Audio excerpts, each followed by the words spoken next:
Are you someone who prides yourself on being self-reliant and doing things on your own? Do you get uncomfortable asking for help?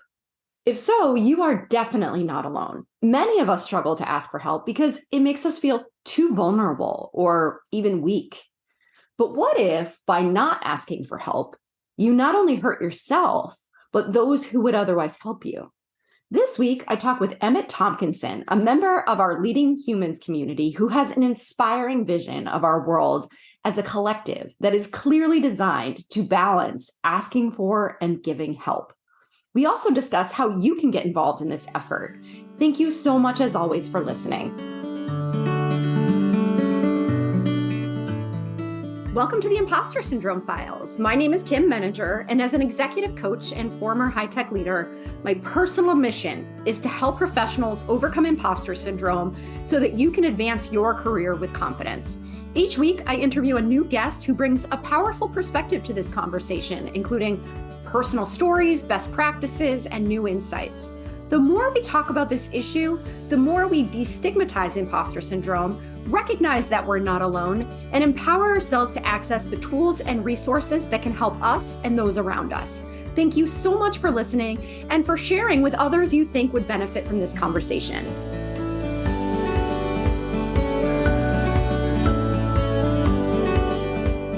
Welcome, Emmett. I am so excited to have this conversation with you today. I usually only have the opportunity to talk to you in a group setting, so the chance to talk with you one-on-one is such a treat, and I'm thrilled that we're here today, and I'd love to start by inviting you to introduce yourself. Thanks, Kim. Yeah, I'm really looking forward to it as well. I love our discussions that we have every week. I feel like it's a great opportunity to get to know other people, and I always find those discussions to be so deep. But yeah, I am originally from Utah. I now live in Seattle. But I was born and raised in the heart of Utah, Provo, Utah, which is just about an hour south of Salt Lake City. And I moved to Seattle when I was 33 years old, kind of jumping off of a cliff, knowing that I was going to be caught on the other side, sort of scenario where I just really felt compelled to move here. And it's been the best thing I ever did. It's been fantastic. I have been working in tech for about 12, 13 years now. I got my start in tech support and learned pretty quickly that I was really good at it and that I really enjoy helping people. And that's what lights me up. That's what sparks me, is if I can help somebody, that just makes me so happy.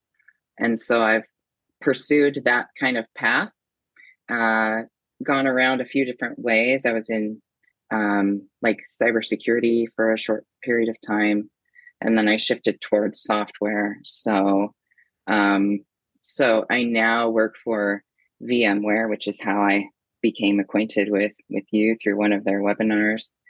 And I'm like a very high touch customer success touch point. So it's my job to help customers ensure that they're getting value from our products. So that's me in a nutshell. Also, of note is that I do belong to the LGBTQ community.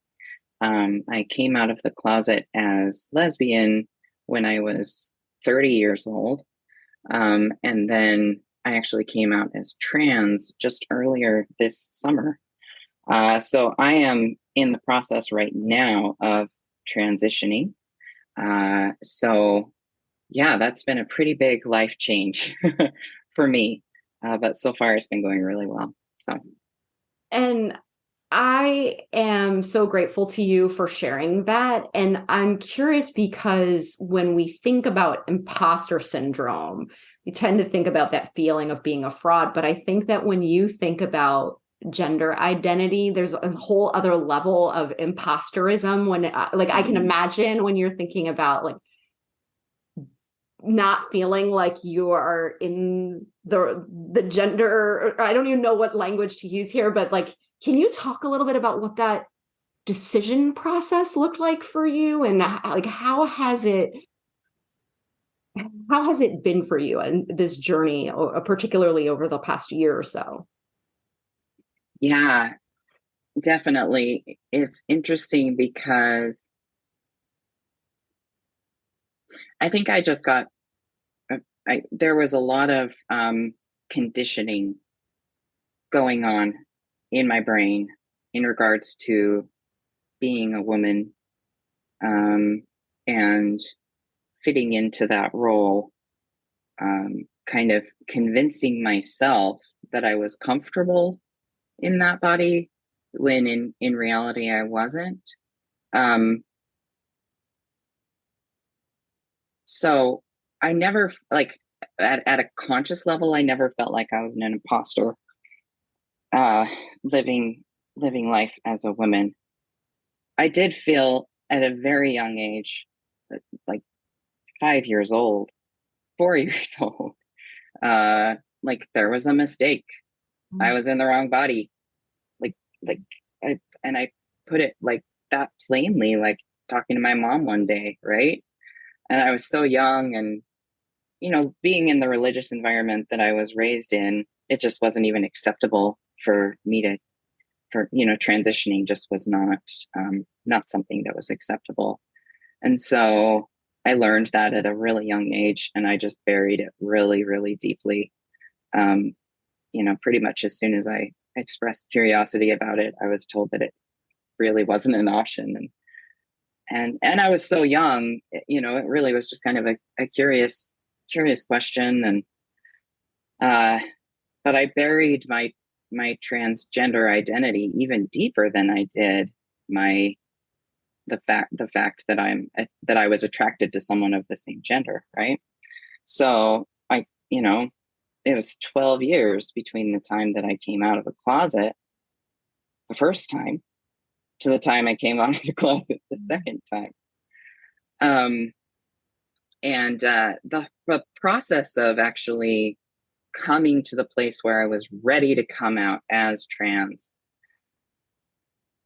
it all came about because over the last year, I've been on a journey of really changing my thoughts. And as a result of changing my thoughts, I've been able to change my life. So, like, I stopped saying should, and I started saying could instead. And that just opened up this world of possibilities and of listening to myself, like really checking in with my heart and letting go of all of the pressure and all the expectations that were put on me, and just figuring out what did I want. And that helped me get in touch with my body. And as the process of getting in touch with my body was like, hey, I'm trans. and and I had thought about it, in the past, but I was just so scared of it, and so scared of of the implications of that, of like losing my connection with my family and all sorts of stuff. But it's all worked out. Like, it's interesting how it was just kind of a snowball effect. Just by changing my thoughts, I was able to eventually come out as trans. Like, it's really interesting. Yeah. So I think so much about psychological safety when I think about everything. And I tend to focus on the workplace because that's where I do most of my work. But I'm just thinking about your journey and what you're describing, especially when you talked about the fear of what it would do to your relationships with your family. And we are in a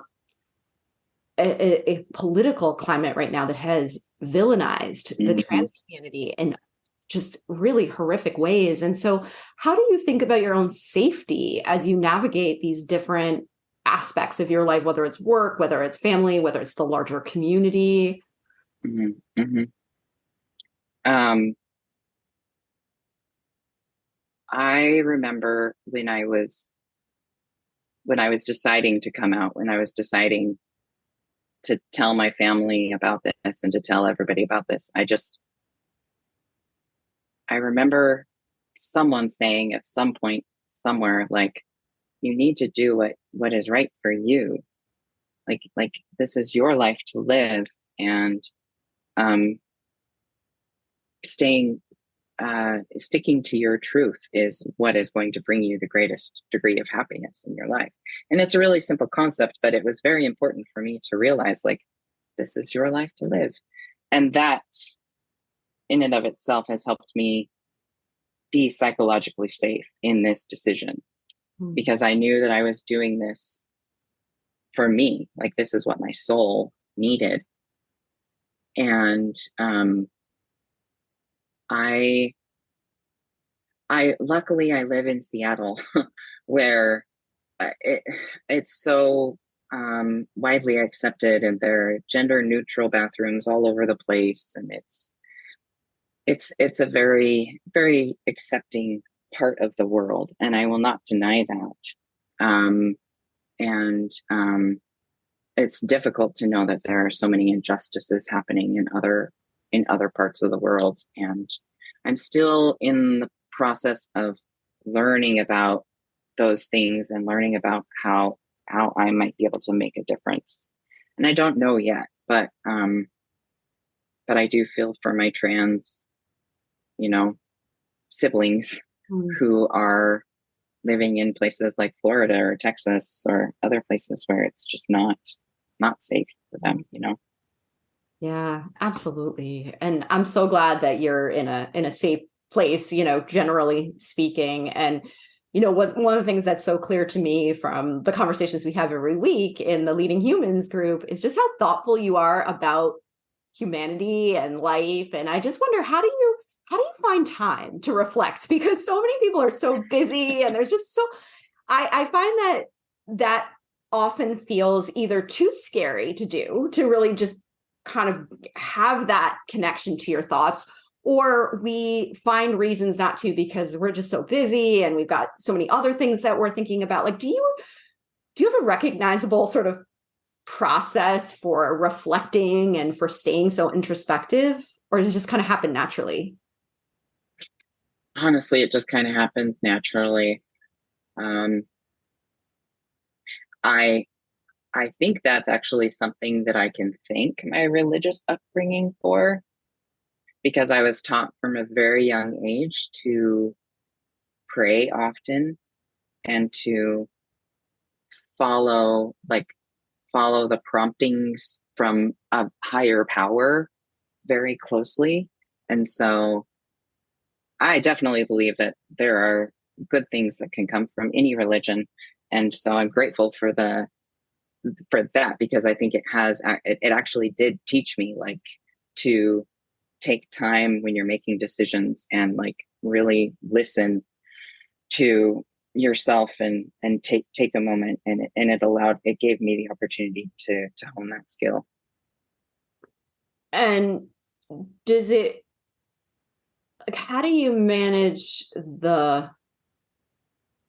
and I don't want to put words in your mouth because I may just be projecting.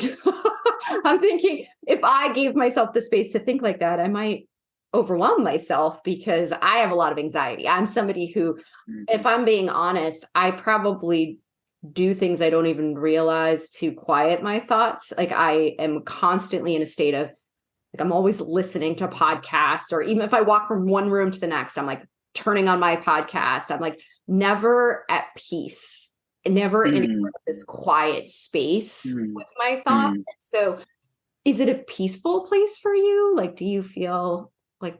Not always.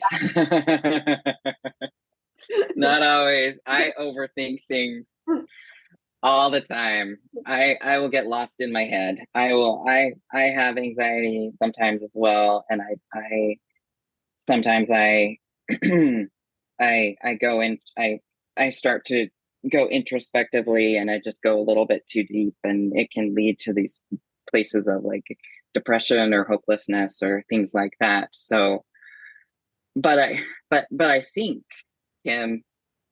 one of the things that we've talked about before in our group is finding our strengths, recognizing our strengths, right? And recognizing that every person has different strengths. We're all part of this giant collective. And one of the personality profile types that I ascribe to is called human design. And I won't go into the details during this podcast episode. If people want to look it up, they can. But my personality type in human design is the personality type that relies on their gut for yes or no answers throughout their life. That is a gift that I have been given, and it's part of my design that I'm able to do that. My wife cannot.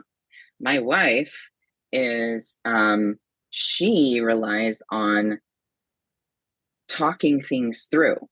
So in order for her to know whether something is right or wrong in her life, she needs to talk about it with a handful of people and hear words coming out of her mouth. And then through that process, she's able to know whether or not.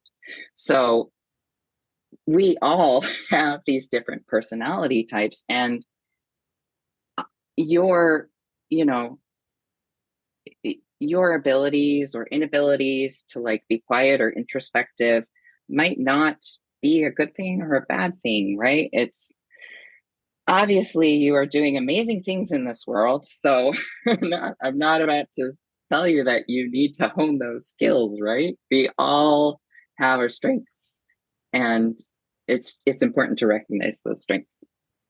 I so appreciate that perspective, because as we've talked about in those conversations, it's so easy to beat yourself up over the things that you don't do or that you think you don't do well enough. And there's a place for all of it. And I think I definitely identify with the way you described your wife. I'm a verbal processor. I like to there you go. Yeah.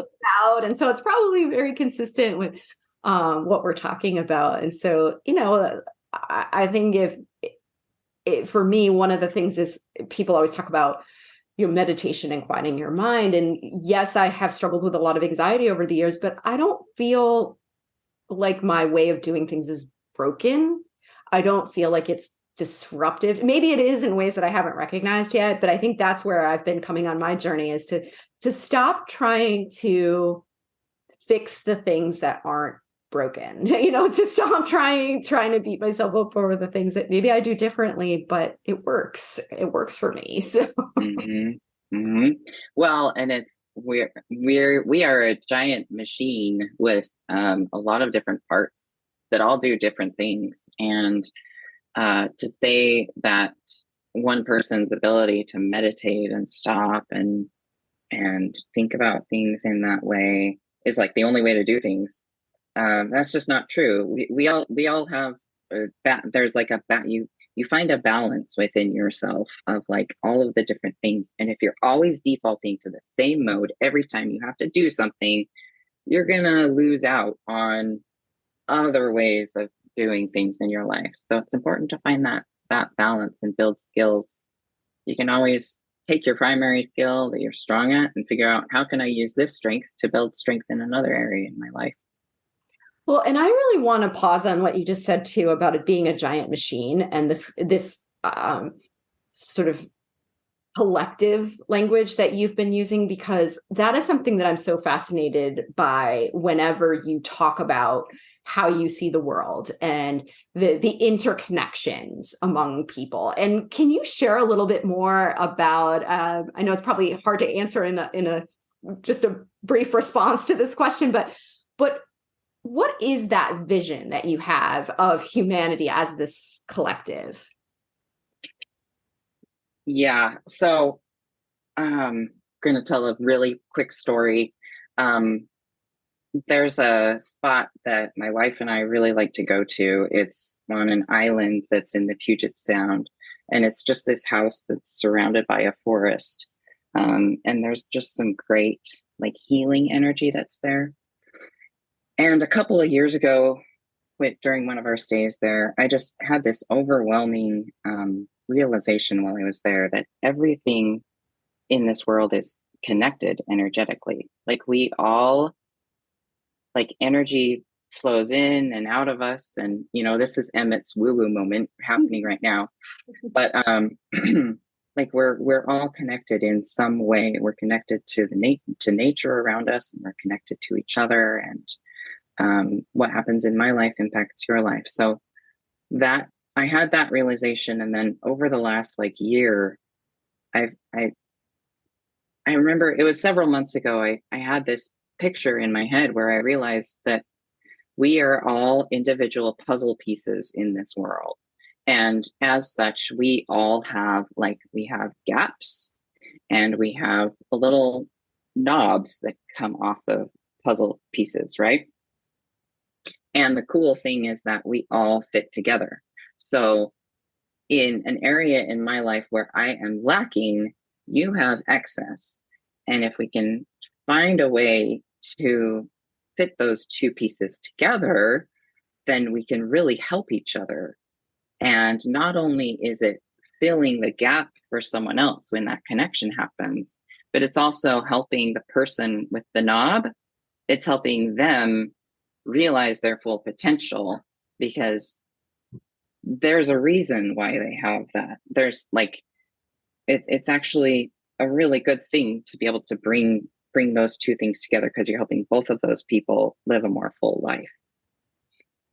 I so love and appreciate that perspective. And I think that one of the challenges, and this is probably a very American thing, it's not necessarily true for other cultures, is just how much we emphasize individualism in this country in particular, and this sort of pressure that so many of us feel, whether it comes from this achievement orientation or perfectionism, whatever the case may be, is like, I'm not good enough the way I am. I need to do everything myself. I need to do more, and I have to go broad and deep. And like, it's a weakness for me to depend on other people in some way. And so I wonder, there's no easy answer to this question, but I wonder how you think about, how do we get more comfortable as pieces in that puzzle with the idea that it's not weak to actually be to ask for that support, or to take the excess from somebody else, but that it's actually feeding the health of the system that you're. Mm-hmm. Yeah, I mean, asking for help is, whether it's coming from a place of insecurity or a place of pride, it's hard to do. And I agree. I hear you. There's this concept of I gotta do it all on my own, especially as women, as someone who did live my life as a woman for such a long time. There's just this concept of I gotta go, and I gotta make sure that that I'm not reliant on other people in my life in order to get things done. And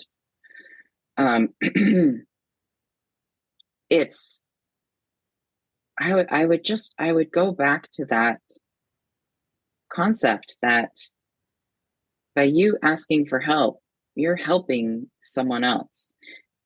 And I actually think it's a sign of weakness if you don't ask for help, because there's no way for anybody in this world to survive if you don't get help from someone else at some point in your life. It's literally impossible. We cannot function on an island from the moment that we're born. So we really need each other, and it's a sign of strength.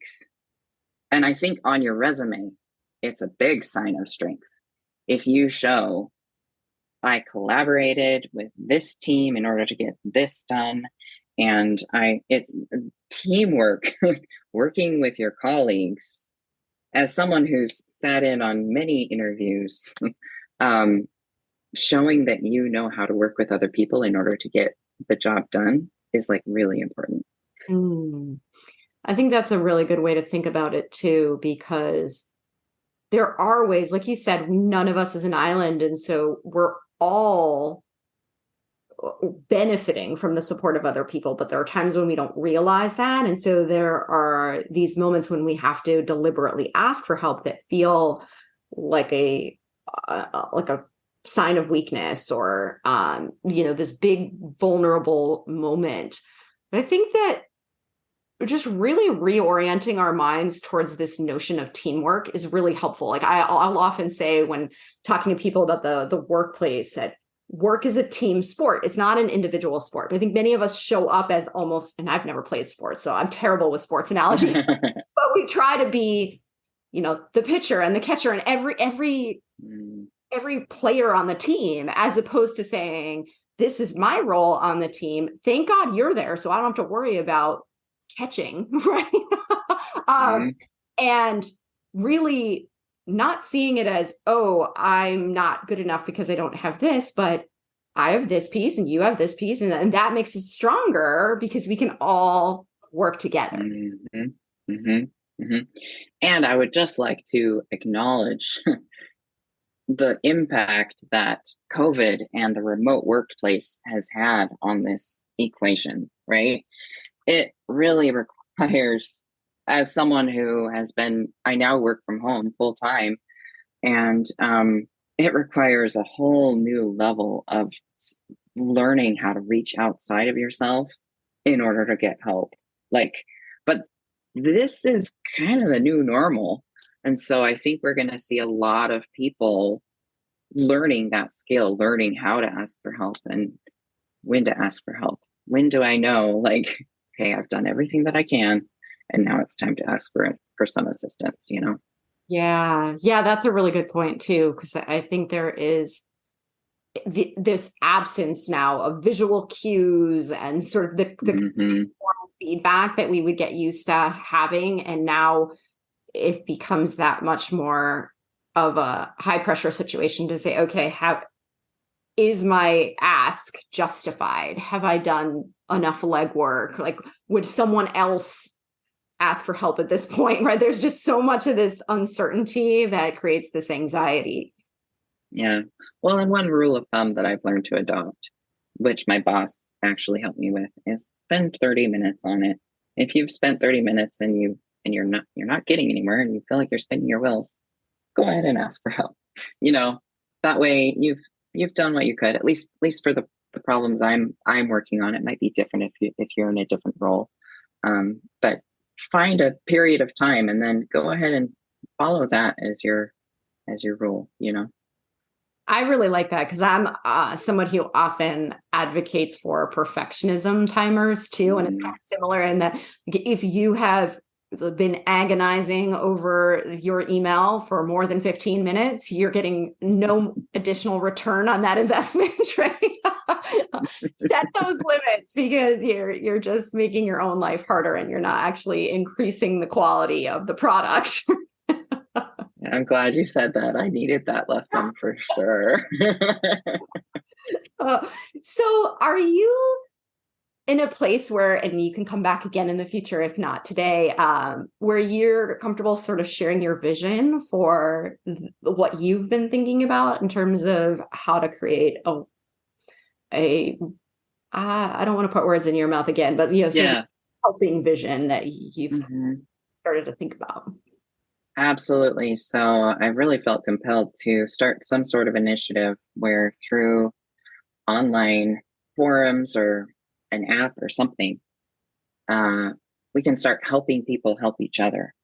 So, we might just start out with a Slack channel, but when you need help with something, you reach out on that channel and say, whatever it is you need help with, and then someone can respond and say, I've got excess, I'm ready. I'm your puzzle piece. I've got the knob. I'm ready to go and help you fulfill whatever it is that you need help with.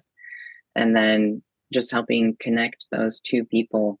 I'm the type of person who, I I struggle with black and white thinking. So when I first had this idea, I was like, got to go 100%, got to build an app, got to build a website, got to do all these things. And then I was like, maybe I can just start small and just start with a Slack channel. And then eventually I would just love to have an organization, some sort of, being on various platforms, connecting people and at a local level, at a global level, um, just helping people find the help that they need.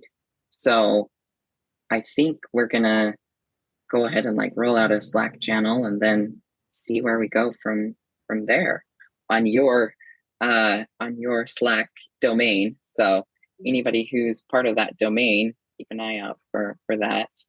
But yeah, that was kind of my vision, but I'd love any questions that you have to kind of flesh it out a little bit more. Yeah, I love the vision. And I think one of the things that you and I started to talk about really briefly too was even just being able to spell out some examples of what help looks like, because I think that for some people, they haven't allowed themselves to ask for help in a long time, and they don't even know what help might look like. And so we have certain ideas about what help might be, but there are a lot of different types of help. And so to just be able to articulate, here's some possibilities that you might want to think about. Yeah, definitely. So a few different ideas. Like, um, hey, I'm trying to work through some interpersonal conflict at work, and I need to talk with this person about some things that they've said that have really bothered me, but I'm not sure how to have that conversation. Is there someone out there who would be willing to like hop on a Zoom call with me and talk through this with me and help me practice? Like, that would be an ask. Another ask could be like, and this is at the global level, but hey, it's the middle of the winter here in Seattle and it's really dark. And I would love to have a chat with someone in Australia every week so that you can share some of your sunshine with me, right? Something like that. Or like eventually if we were at like a local level, it could be someone saying, I was having trouble getting my car to start this morning and I'm not sure what's going on. Is there, someone in the area who's familiar with cars who could maybe help me take a look, you know? And it really would be a matter of like finding people who wouldn't take advantage of the system and wouldn't take advantage of each other. We certainly don't want people to be losing out on the ability to support their lives and their business because of this community. But so often people are looking for ways that they can serve other people. And maybe you have a neighbor down the street who isn't a professional mechanic, but they know about cars and they'd be happy to come over and help you take a look. But as far as like the Slack channel, just kind of kicking things off, I think, interpersonal advice or, hey, is there someone out there who would take just a quick glance at my resume and let me know if you see any typos, or anybody out there, I've got a big interview coming up and I would love to have a little bit of practice, something like that, just like little asks here and there, understanding that there are some people who do these types of services for a career, for their living. But I think giving a little bit here and there is feasible. Absolutely. And one of the things I love about that concept too is that it gives visibility to the asking for help process, because that's often a private thing. It's not, we don't often see somebody asking somebody for help on something. And so we don't realize how quote unquote normal that is to do, right? So we feel like, oh, everyone else is handling this just fine. Everyone else has it figured out. So it must be my problem that I can't do this myself, as opposed to being able to normalize that experience and say, oh, look at how many people are asking for help or offering to help or whatever the case may be. Maybe it isn't such a bad idea for me to ask. Yeah, I love that. Yeah, let's go. I mean, I will raise my hand right now and say I will be the first person who asks for help in this forum, because lately my ADHD has been like really, really a big struggle for me. And I would love to connect with someone who also has ADHD and learn about what are some coping techniques and strategies that you use. Like, that'll be my first ask. And hopefully someone out there will feel comfortable. Maybe they're not comfortable in the public forum saying like, hey, me, but they could DM me and say, hey, let's chat. So yeah. I love it. Yeah, and you're right. That's the beauty of Slack too, is that you can engage publicly or privately. So Mhm. you can protect your own confidentiality if you want to. Yeah. Love it. I think that's so great. And so we're absolutely going to share more about this as we move forward. And for those of you who are interested in learning more, where can people find you, Emmett? Yeah, definitely. So they can find me on LinkedIn, Emmett Tomkinson. You're welcome to just put my whole name in the podcast description there. And I can give you a link to my LinkedIn as well. But feel free to reach out to me on LinkedIn. And then Kim will be sending out some communication as well about, once we kind of get this ball rolling about the initiative. So, yep. Yeah. So thank you so much for having this conversation with me today. Do you have any final thoughts before we wrap up? Just we're all in this together. So let's help each other out. Love it. I'm excited for the helping revolution. Yeah. Thank you so much, Emmett. Thanks, Kim. It was great chatting with you. Thanks so much for listening to the Impostor Syndrome Files. If you would like to continue this conversation in a safe and trusted space, I would love for you to join my virtual discussion group every Thursday at 12 p.m. Eastern. For the past several years, the group has been limited to women, but it is now open, regardless of gender, to anyone who is interested in exploring and troubleshooting common workplace challenges, building better awareness of ourselves and others, and becoming more inclusive allies at work. Check out the show notes for more info on how to find us, and please join us next week for another episode of the Impostor Syndrome Files.